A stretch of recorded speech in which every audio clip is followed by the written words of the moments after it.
Now, round of applause, former Deputy Prime Minister, brought his Elvis glasses, Michael McCormack.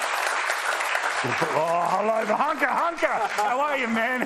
Thank you very much. Oh, look at him. He's in the building. Of course, member for Riverina, you love this area. What's not to love about it? Correct. I mean, look at the audience. They're fantastic. Oh, good. Yeah, look at that. That's a politician who's saying, I love you. So we were just talking a couple of seconds ago that Parks becomes a real, it's not a microcosm because it's obviously quite large, all of the areas, but for all of the stuff that actually holds the economy up, right? Agriculture, the Elvis Festival, how good are the steels? So good. The dish. I mean, people should go to the dish. They should come down the Newell Highway and visit the dish. And at the moment, they are helping out at the dish those little wonderful rovers on the planet Mars. And they're going to bring soil samples back. But so it's science, it's entertainment, it's agriculture, it's mining. This is a microcosm of the best of Australia.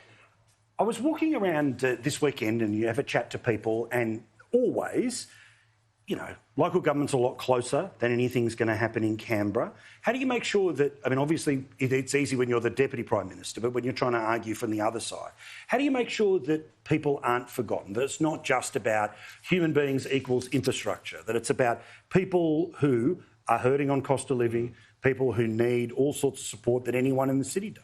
Well, you still turn up. You turn up to the dead balls, you turn up to the fates, you turn up to the sport. The Spacemen won today. They beat Ningen in the Peter McDonald Premiership. But you turn up to those events and you listen. You don't talk at them, you listen. And then when you go back to Canberra, as I will tomorrow for Tuesday sittings, you then get up and you speak up passionately and proudly and loudly about all the things you hear.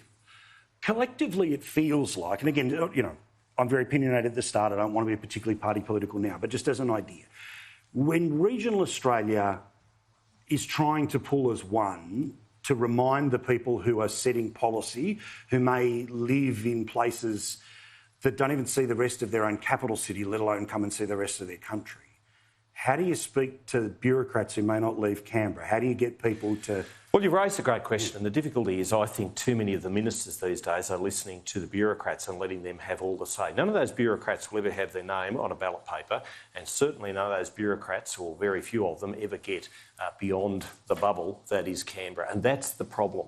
It's a problem when it comes to regional grant funding. It's a problem when it comes to the in-tray of a minister. And ministers should be able to call their bureaucrats, call their secretaries in and say a very powerful word sometimes, and that is no. Yeah. No. Or explain to me why that should be so. And that is one of the difficulties. And I really worry about the National Anti-Corruption Commission then calling a minister and saying, you went against that bureaucrat. Why did you do that? Yeah, that must be corrupt. Yes. You must be corrupt, therefore. They leak it out to the press, and of course, once your name is smeared... You're gone. You're gone. And it's not right. You shouldn't be throwing mud.